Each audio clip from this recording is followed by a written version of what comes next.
Hi guys, welcome to Model Talk. Hello. It's Devin Blackerby. And Nicole Nance. We're coming to you from Portland, Oregon. Yes. We are two models out here that really kind of want to share about the industry and make it more transparent to models that are trying to get into it and honestly just like hang out. Yes. And have conversations. I feel like we could both intro ourselves. So I've been doing modeling for about almost 10 years. I'm coming up on my model anniversary is what some people call it. We should do a special episode. Yeah, okay. it's in November. But I've been doing it for a while, and then today we were going to talk about our first shows. But how long have you been modeling? So I've been modeling for a little bit over 10 years in total, but in the Portland market for 5 years now, I think. And yeah. It's exciting. I'm a little bit older than Devin, so a smidge bit. I'm just like a child. But you'll get two really good perspectives on the industry. Devin has been doing it since 12. Since you were 12. Mm-hmm. So she started a lot younger than I did, and then I have kind of the old model trying to make it experience. You are not old, first off. I'm realizing that with modeling, it's getting better. Yeah, it is. Is it Lara Stone started when she was 30? Yeah. So I think so. There's hope, guys. Anyways. Yeah. Well, I think it's good to have your perspective, though, because, again, I entered it so young. Mm-hmm. So, to me, this is almost just, normal, whereas I think you're coming from someone who's, been almost in a slightly regular work world and then is let me enter this field. And it's, a little insane. So, It's super fun, though. Yeah. But, yeah. Do you want to go first? Yeah. So, we're going to talk about our first runway shows ever. And, we're also going to post our photos on our Instagram. We have an Instagram. We're at Model Talk Podcast. Mm-hmm. Please follow. Find us there, and you'll get to see my photos. Pretty embarrassing, I think. I think mine's okay, but I definitely did that thing on Instagram where you could collage it together. So that's the only photo I have is a collage of me in several photos. So I'm sorry, but it's what I got. Mine is from a digital camera because that's beautiful. I'm only 29, guys. I'm not ancient. There's been a lot of technological advances. Yeah. Anyways, okay. So my first runway, my very first one was as a kid, and I did a runway for Talbot's, which doesn't exist anymore. So my mom actually is in marketing and advertising, and so I used to be a model for a children's hospital. Commercials, because that's what she did. And then I did one little runway show for Talbot's, and I can't honestly remember what it was for. Probably a fundraiser. But anyways, that one's not fun to talk about. The first real runway I ever did that I had to audition for, I think I was probably 18. And oh man, it was for the Pittsburgh Art Institute. I'm from Pittsburgh, Pennsylvania, and it was the senior showcase for the designers at Pittsburgh Art Institute. And my audition was awful. I did not realize that when I runway walked, my right arm went crazy. It would just have its own mind. And somebody called me out on it while I was in the middle of my audition walking, and I was mortified. That's happened to me before. I had a designer I used to intern for, and I remember he watched me walk one time, and he was like, your right arm just moves so much. Just more than your left arm. And I was like, why is that? And then I watched it one day. I know why it is. Okay, why? I don't know why. I had a physical therapist have me do a walk test, and this had nothing to do with runway. It's just to kind of see if you have imbalances, and my right arm was swinging, and she told me it's because my peripheral in my right eye is not as strong as my left, and so my arm will swing so I can see it. Whoa. And that's opposite of most people. Most people's peripheral is better on the right, so yours is probably the same as mine. That's so weird. And in ballet, turning to the left was much easier for me than turning to the right. I'm trying to remember what mine was for ballet, but yeah. Anyways, so my arm was swinging like crazy. Some random girl called me out. It was another model waiting to walk the runway. Don't do that to people. Yeah, be nice to your fellow sisters on a set. Yes, it's hard for everybody. But I only got into the show because so many people backed out. That's so funny. And I got a call and they were like, can you please? And I was like, yes, I will be there. And the design was, I don't even think you could consider it much of a design. It was like, I can't even totally remember it, but she like wrapped a bunch of belts around me. Very Versace, okay. Yeah. And I was super excited to have my makeup professionally done. And then I realized this is the Art Institute, and we didn't get our makeup professionally done. No way. So my designer did it, and she drew like blue cheetah prints all over my face. It was I want to see this cool. photo so bad. It was kind of cool, but it didn't go with the outfit at all. And I had feather earrings and... all right. Yeah. All right. Yeah. So I pimped that out like I was a celebrity. But on that random note, like, celebrate your model successes. Like, don't be ashamed to be like, yeah, I fucking rocked that runway and I'm going to do it again. Because you should be proud of yourself. Yeah, you need to have confidence in yourself. Especially on your first runway when you're so not confident and then you get up and you're like, I actually did okay. It's like, okay, it's good. Like, yeah. And you just, like, pretend you know what you're doing. And I still get insanely nervous before I step out. But as soon as I step out. You're fine as soon as you step out. I'm like, oh yeah, But it's right before you get, like, a weird adrenaline of, like, I don't want to do this anymore. Right, I think I'm done. That's how I was in theater, like, every time. And as soon as I stepped out, it was totally fine. That doesn't mean I've never biffed it on a runway. But yeah, that was my first runway experience and I loved it. I grew up in theater, so I really like being in front of people and I always wanted to be a model, and that was my first quote unquote big thing that made me be like, oh yeah, this is cool. Yeah, that's my first runway story. I wish I remembered more about it. It's okay. But it was a good memory overall. And that's also when I learned that there's like no shame in being a model that fills in for models that back out. Yeah. Like, that's a cool opportunity and you should always take it and not be like, oh, I'm leftovers. It's like, yeah, you are. But if you get in front of them and you're good, they'll call you again. That's how I've met a couple of my favorite designers was like a model dropped out of their fitting and I like pulled in for it. And they love you for it. Yeah. You saved them. And plus it's Devin Blackerby. So I am not famous. I don't know why people think it. You are in Portland. Okay, sure. Devin Blackerby won, I don't know why I need to say your last name at this okay. point, but won PFSA Model of the Year 2016-17? 2017-18. Yeah.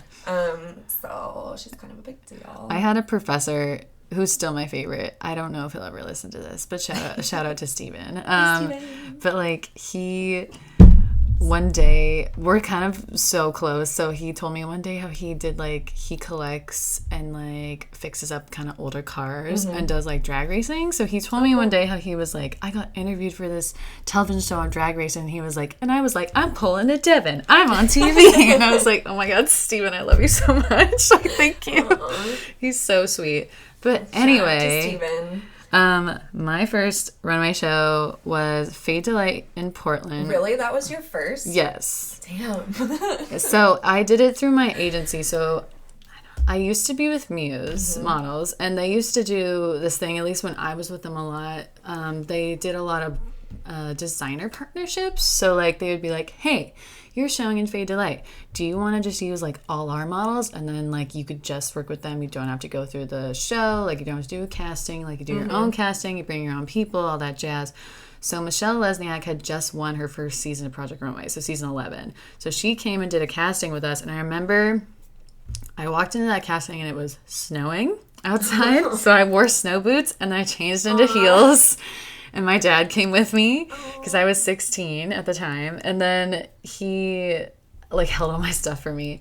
And we walked a bunch. And I remember I was really nervous because I like adored her. I loved her on Project Runway. I love that she was from Portland. Like I loved her whole vibe and aesthetic. And like I wanted to work with her so bad. I remember, I think when we finally all got picked, people were leaving. And my dad was like, we should go talk to her because we like both loved her. And I was like, oh my God.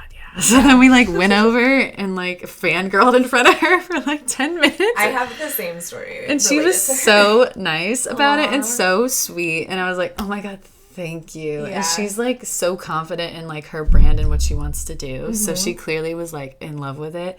And so then after that, so the day of the show comes and we did our own like we had our own hair and makeup team like separate from the show because I think it was part of her like prize package. Like you got makeup for a year for your first show. Nice. So like they had us do these long French braids and then they attached pink hair. So it's the longest French braid you've ever seen. And then our makeup was like purple under eyes with like really long lashes. It's so cool because the show was like jellyfish. That was our whole theme. That's cool. So it was like swimwear. It was her like diving into swimwear. I think that's like the first time she ever did it. Does she still do swimwear?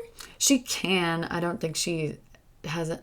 The last time I saw her do swimwear, it was like the last Fashion Next she did. She had a couple of men's like swimwear pieces. Like she had a couple of Speedos. Cool. But like she did a full swimwear line. So like we were all in like swimwear. Like I ended up closing, which was so cool. That's a big deal. It's especially for your first show. Yeah, opening and closing is a big deal. Yeah, there's actually like if you're like a big model, that's how they keep your stats is how many times you've opened and closed. Yeah, like you can look it up on I think models.com or something. Like there's like a official website that keeps track of like large models and it'll be like closed 8 out of 20 shows and like opened 10 out of 10. Like it'll show like how many you've opened and closed because it like shows like work ethic. Yeah. I don't know, but it's important. It probably shows status. Yeah.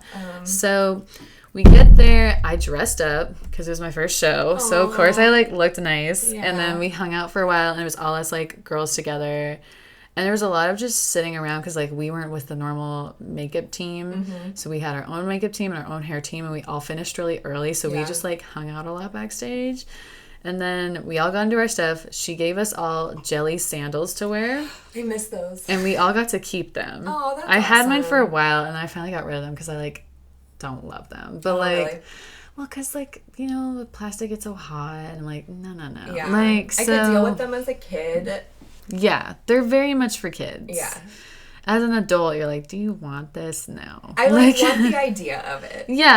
But, yeah, they hurt your skin. So, I closed. I remember we did a bunch of walkthroughs, and she actually, like, loved my walk, which I was really proud of. She was like, you just went, like, slightly too fast. And I was like, okay, cool. Like, but I remember one of my other really good friends who, like, I was working with at the time, she was opening. So, like, we opened and closed together, which was really cool. So, I closed. I wore...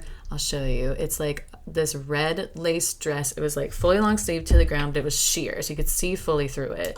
And then I had a red bikini on underneath it, and it was so cool. Like, yes, it was swimwear, which is a little daunting, obviously. Yeah, especially at 16. For your first one. Yeah. But, like, we all were wearing such cool stuff, and, like, we got to walk, and, like, it was so awesome because I, like, closed, and, like... And then when we were done, everyone kept coming up to us and being like, oh my God, so cool. And I think I kept the hair, like, honestly, the pink hair that they had in our hair because I, like, didn't take it out. Yeah. I don't know about you, like, slight tangent, but after a show, I, like, don't want to take my makeup off because, honestly, that's how people recognize you. Because if you take it off, they're just like, what is this tall person doing? Like, but if you leave it on, also sometimes you don't have time to take it off and you're just trying to go home, so you just leave your makeup on. But like, I rarely take it off unless I'm gonna go out somewhere and it's crazy. I'll like tone it down. Yes, but yeah, the only time I've taken it off is like this last Fade to Light. The most recent one, they drew a unibrow on me, and I was like, no. I would take that off, too. No, man. I just split it. I literally just begged an artist for a makeup wipe, and they gave me, like, a teeny one, and I just split it. So, because it was, like, a bold brow otherwise, and I was like, I don't care about a bold brow. Like, I have thick eyebrows. I have a bold brow. So, I was just like, I just need to split it, because I was going to meet, like, two of my friends and stuff, and I was like, I don't want to walk out with a unibrow. Like, it's just like, I get it, it's like artistic, I understood the vibe that we were going for, but it's like, I just don't like, I can't do it. That's an important tip for models though. Like, you might be like, a unibrow, no way, but like, you're a model, so just deal with it, trust them. Like, here, tip number 1, do not change your makeup backstage unless you are maybe a person of color, as we are both not, and sometimes they do not match skin tone correctly. I agree. I've seen it. It's bad. That is a fault of the makeup industry. They don't like provide darker skin for makeup students to practice on. No. And so that is not on the makeup artist. No. But yeah, the skin, that one can be. The only time I've ever like had a girl come up to me and be like, "Look how," that was my elbow. So look how bad this is like.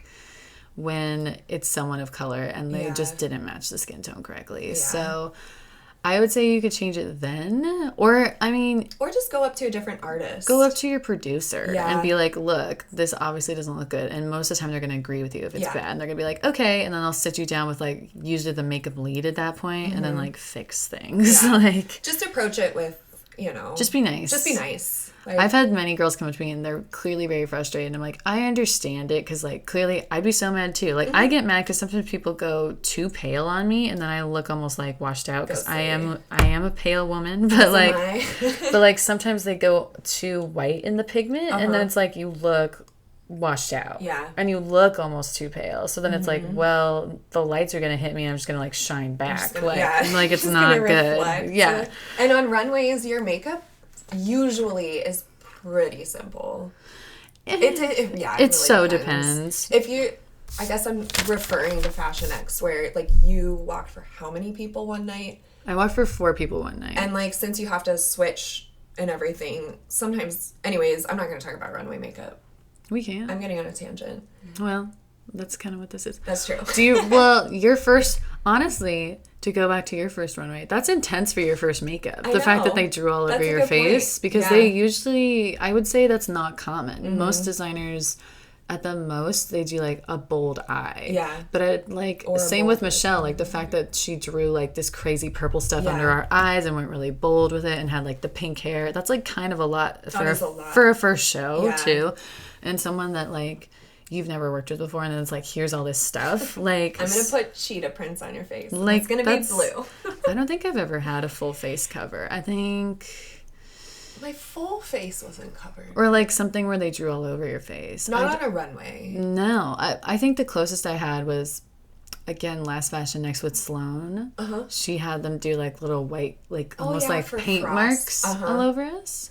Which is cool, but it didn't look weird because, like, in the photos you can't even tell. It almost just looks like highlighter. But up close you could tell, like, oh, there's white marks on your face. Like, that was cool. But I think that's, like, I don't think I've had that intensive makeup before. For a show. Yeah. I've done stuff for a shoot, which is, like, I got covered in, like, blue paint before, you know, like, but that's a whole nother thing. So. That's why studios need showers. Oh, my God. Yes. Okay. I'm going to go on a tangent. Welcome to us. Yeah. But, like, there was this one photographer I worked with who I love her, Kendra Barba. Oh, I haven't heard of her. Barba. I'm sorry if I'm saying your name wrong. But we did a shoot where she covered me in mud, but it was, like, spa mud, so it wasn't just, like, mud off the ground. Good for you. But we did it so it got, like, all cracked and stuff. So it looked really cool. I remember showing my, like, family the photos, and they're like, you look like the Pompeii people. Like, it scared them almost. Because, like, at one point I was just laying down, and they're like, it looks weird. Like, I don't like it. But I got so covered, and then I went into, like, the house where we were shooting at after to wash it off, and it took me forever because it had, like, dried to my skin, and it was, like, from, like, neck up, just mud. And I was just like... This is when I just want to step into a whole shower. Because I was just, they said, they're like, you could use the shower. But I'm like, I have nothing to change into. Yeah. Like, I wasn't, like, prepped. So, like, I just leaned over the sink and, like, took a towel and was, like, rubbing it off of me. And, like, it gets everywhere. I know. And then I cleaned up their bathroom after. Because I was like, it literally got everywhere. And I'm like, I'm not leaving it like this. Yeah. Like, no. So, yeah. But I guess that's pretty good for both of our first runways. I think so. I mean... Pittsburgh Art Institute compared to Fade to Light, two totally different. I walked for one person. Yeah. It was not like I walked for 5 people. Like, it was just Michelle. Yeah. Speaking of Fade to Light, they just put their model call on Insta. Yes. If you are in the Portland/Vancouver area, I would say do it. It's a great show. Yeah. It's produced by Elizabeth, and she's amazing. Yeah, Elizabeth Malo. Yes. I auditioned for it 2 years ago. I find it to be one that's really hard to get into because they do a lot of pre-select. Yes. So to me it seems like a pretty exclusive show, which is awesome. For sure. And I auditioned 2 years ago, and I was still pretty new to auditioning for Runway, and I like walk into the room and it's just Elizabeth Malo. Yeah. And I know at that point like who she is, and I was like and I wasn't expecting that. And I walked, and she said I did decent, but to ask me to go slower. I didn't end up getting in that show. I wasn't surprised. I just wanted the experience because those more exclusive shows, the auditions are more like they would be in like New York. And for so sure. You need that experience, and it makes the other ones like a breeze.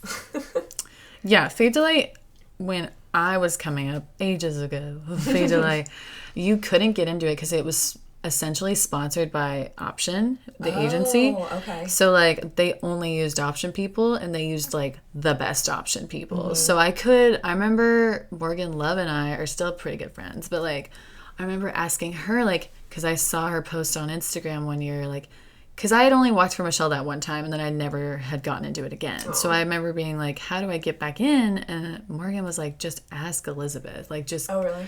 So I almost just, like, pestered her about it, and was like, look, please let me be in your show. Yeah. Like, I loved working with you. This is really cool.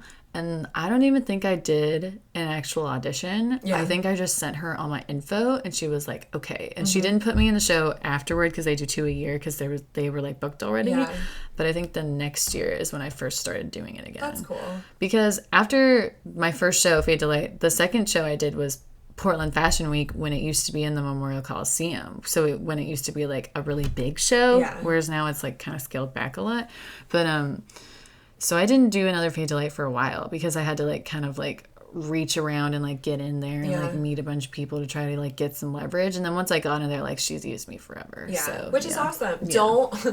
Don't start emailing producers if you've not met them. No, don't do it. Like you won't get into the show. Like I had met her already. Right. Like she was in the show. Yeah. And so one of my little things to talk about that relates to Runway that works for this is like a lot of times when they put out a model call, especially for the more exclusive shows, you have to send them your like photos or comp card and all of your information first. And they are very straightforward that they will only invite models that fall in their criteria to the castings. And so, you know, if you make it through that in and of itself says something about you as a model. Yes, because it's pretty strict. Yeah, it is. And it is more of like your standard, well, it is your standard runway models on the runway. They just started opening it up to Plus. Oh, cool. Which I think is great. I think that's great also. But it also depends on the designers they get. They don't just bring a Plus model. If there's someone who does Plus wear, they'll be like, okay, and then they'll bring some Plus people. Like, and we'll do like a whole other episode on like runway and diversifying it and all of that. Yes. But I still, you know, it's a little conflicting with shows that don't actively include like plus size or diversity, but it's changing. Like you have to remember where fashion started, and it is evolving, which is awesome. Yeah, we're for sure getting a lot better. Yeah, it's just taking its sweet time. Like everyone says, it's getting so much better, and it is. It is. It's just like to trickle down from like a mass market to like a smaller market, it takes so much longer. It does. Yeah. Yeah, so hurry up, like New York and LA, and we'll like they're getting better. They totally are. Yeah, for sure. Like Model Alliance, if you are a model and you don't follow Model Alliance, go follow them on Instagram. They're a model like labor rights group, and they're super great. They just passed a bunch of talent laws in California, so that improved a lot of model safety, because like I don't know, people probably don't know this, but as a model there's no union. Like if you're included as an actor, there's like an actors union, there's a SAG union, but like we do not have one. So the fact that like we're finally starting to get some talent laws in there relating to just modeling and not like acting / modeling is great. California just passed the huge like California Talent Act thanks to Model Alliance, and then New York I believe just passed some safety laws, because now they have to do a thing. Like I remember at New York Fashion Week they showed now they have like designated changing rooms for everybody, which is great. Yeah. Because if you don't know, sometimes it's just like you're just backstage and you're just changing in front of everybody. Which, like, is it okay or not? I don't know, because I feel like we're almost used to it at this point. But, like, we'll get into that, like, another time. Yeah. But, yeah. So, there's, like, progress. There is. Yeah. And, I mean, it's easy for two, like, skinny white girls. Yes. To say that. So, I think, like, down the line, we'll have more model guests on here, models of color, models with different like ability and get their perspective, because we only have like we have ours and like our friends, and clearly we have friends that are fall into those categories. Oh, but for like sure. we don't really want to speak for them. Well, yeah, definitely don't want to speak for them. Yeah. And so just stay tuned for those ones. I love hearing other people's like experiences with modeling and stuff. Yes. So we have a couple of things coming up we wanted to announce. For sure, I can say that Fringe Fashion is August 18th. 17th and 18th. And the big fashion show is the 18th, which is a Sunday, and this is the second annual. Oh, and speaking of model diversity, that's the point of Fringe. So you will literally see everybody. And that's in Portland. Yeah, it's in Portland. At the Star Theater. Yes. Anyways, so there's the Fade to Light model call. Again, go to their Instagram, and the link is in their bio. I think in their Facebook page, too. They put it there also. Yeah. Tom Lupton has a show. If you don't know who that is, he's a great photographer. Yeah, a great photographer in Portland. And he has an extremely different perspective on fashion photography, and it's quite interesting. And so he's doing kind of an art performance show on July 27th. The PFSA, so Portland Fashion Style Awards nomination party is August 10th. I believe that's at the Beaverton Mercedes-Benz. Like, they moved it from the Portland one I saw on, like, the invite. Okay. So, by me. So that's cool. It's always a good party to go to because they have, like, a live band and stuff, and also see who gets nominated. And we're hoping Nicole gets nominated. Fingers crossed. I've been working really hard. Yeah, and PFSA parties in general, I find are pretty fun. You get to dress up. Oh, heck yeah. That's the best part about going to any fashion party. Yeah. And Portland fashion, like, you can wear whatever you want. Literally you can be whatever. Weird and or I've seen people polished. wear kilts. Yeah. I love it. Yes, they go for it. Let's see what else. Fashion Next has their auditions coming up. In Portland, they're August 11th. And in Seattle, August 17th. And, wow, there's a lot in August. And then Shift into Style is August 24th. And I believe that's at the Wilsonville Mercedes-Benz. This is their second one. Yeah, their first show was last year. Yeah. Yeah. It was a really cool show. I walked in it last year for Stephanie May. And the runway, like, lit up and surrounded these really cool Benzes. Mercedes-Benzes. Ooh, fancy. It's a good show, for sure. Interesting. I haven't done that one yet because the store I work at for my day job did it, though. We, like, hosted a couple... We had our designs in it, so... Plug your store. Mink Boutique on Hawthorne. Come shop with me. They have cute stuff. I remember, like, a jumper from Shift into Style. That was really cute. Yeah. And, yeah. So, that's what is coming up in Portland. Should we take a little break and then come back and talk about like obsessions and other stuff? We'll be right back. Hey guys, we're back.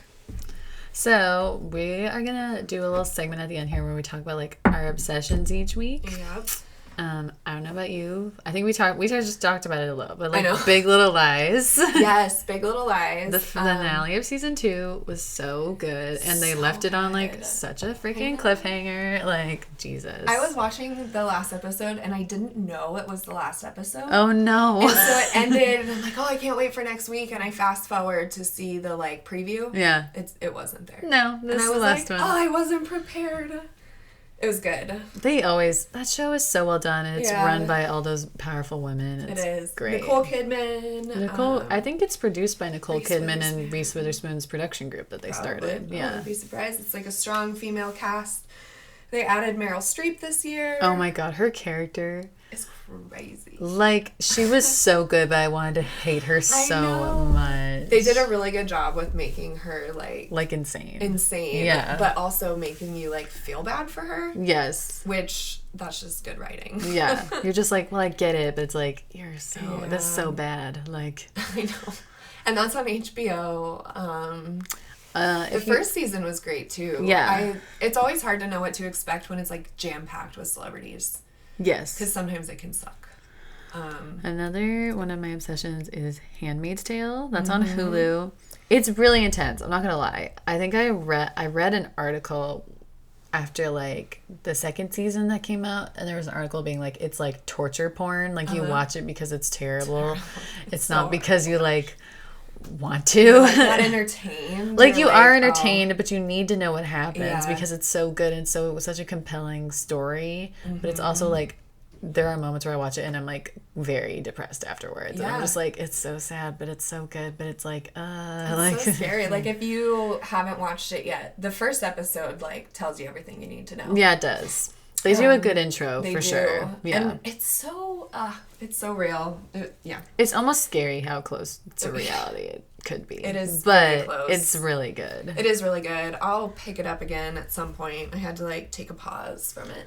But another fun show that I actually discovered with my boyfriend because it was playing at his house is on Hulu. It's called EP.1. Yes. And it's so randomly funny, and also like the writing is so quick, so you have to pick it up really fast, so it's not like in your face funny. It's like they'll just start riffing on things, and it's like, okay, like you caught that whole sentence, it's actually hilarious, but they say it in such a casual way, almost like a British sarcastic way, for sure. It's I think there's only season 2 on Hulu, but it's so good. Like we watched the whole thing, I think that whole day I was over there, and I was like, oh my god. I'm a huge binge watcher. Yes.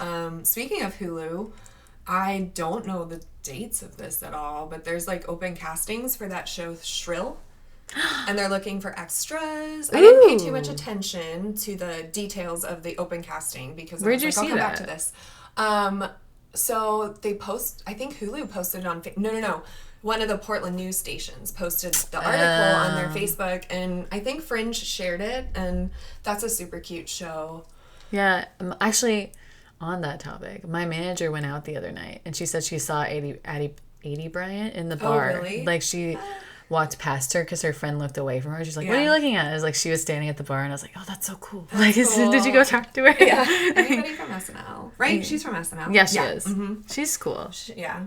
I haven't started that show yet, but I remember watching like the ads on Hulu being like, watch this show, and it looked really good. So like I feel like it's gonna be my next one I pick up, because like you almost have to like, I don't know about you, maybe it's just like the Scorpio in me, but I have to like finish a show before I start a new show. Like I can't be, unless it's one that comes out every week. Like Handmaid's Tale is every Wednesday, so like I can't finish it. But like I had to finish Big Little Lies before I could go back into Handmaid's Tale. Like because I can't keep up with the storylines. Like I have to be like one at a time. You know? That's just how I am. That makes sense. Yeah. I love TV so much. I'm like not even ashamed of it. Like, same with YouTube. I'm obsessed with YouTube. I'm not a big YouTuber. I love it. I don't know why. Obsessed. Shane Dawson with his little documentaries he's been doing lately are so good. Like I have to get on the YouTube train. I'm really like slow to things.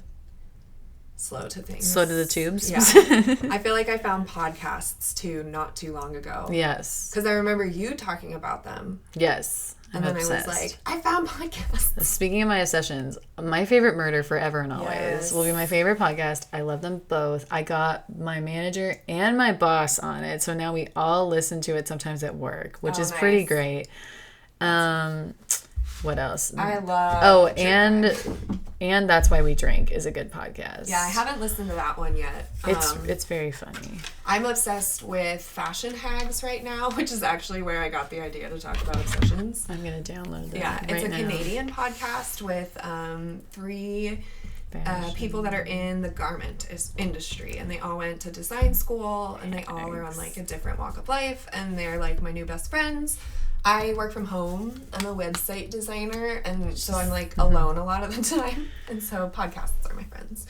So hopefully if you're lonely, we can be your friends and talk to you. Yep, that's it. Yeah, and we can always too like check out our Instagram stories and stuff, because we can share our favorite podcasts. Heck yeah, on we there. totally will. And yeah. So we're recording this now on a Wednesday. Yes. Hopefully this posts by Friday, but because we're just new babies at this, we are kind of figuring that out. So please like be a little patient if we're trying to get this off the ground still.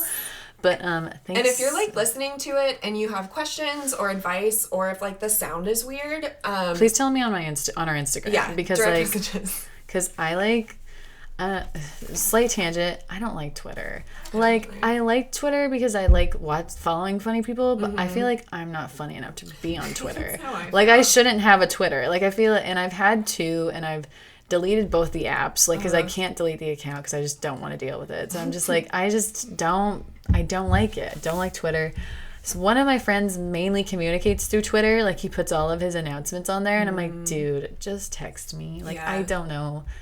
Like, please, I don't like Twitter. Like, I like it for following funny people, but, like, because I was listening, you know what, I was listening to That's Why We Drink last night, and they're like, yeah, through Twitter, whenever people connected with us, I'm like, I don't want that. Yeah. Literally, just direct message me, and I will accept it, and I'll look at it. Yeah, like, just DM us on our podcast, or, like, make a comment on a post. Like, because that's way easier for me to get attention. I don't check Twitter as much, but I'm on Instagram all the time, like, basically every day. So, like, Me too. It's part of, like, life anymore. Unfortunately, like, well, I guess it's not unfortunate, but it's part of our lives. It is, yeah. For marketing. For modeling. Everyone looks at Instagram. Yes. I actually really like Instagram. I do too, as a platform. I think it's cool. I try to keep my Facebook more private, but I like Insta. Yeah. I don't know. I kind of wanted, real quick, before we, like, wrap up this episode. I don't know. Are we close to wrapping up? Yeah. Yeah, I think so. Do your little announcement. I was just going to give a shout out to Ryan Artist. Oh, yes. Nicole just joined my lovely agency, Ryan Artist. I'm excited. They've been really awesome so far. And they're cool. Yeah, they're really cool. So shout out to them. They cool peeps. Yeah. I would, if you're, like, interested in agencies, I would check them out. Yeah. It's like 3 super awesome women. Ladies. And so questions, send them our way. Make sure to subscribe or follow wherever you're listening to this, or listening this. To this lovely episode. And thank you so much. And share it, and we love you, and bye. Okay, bye.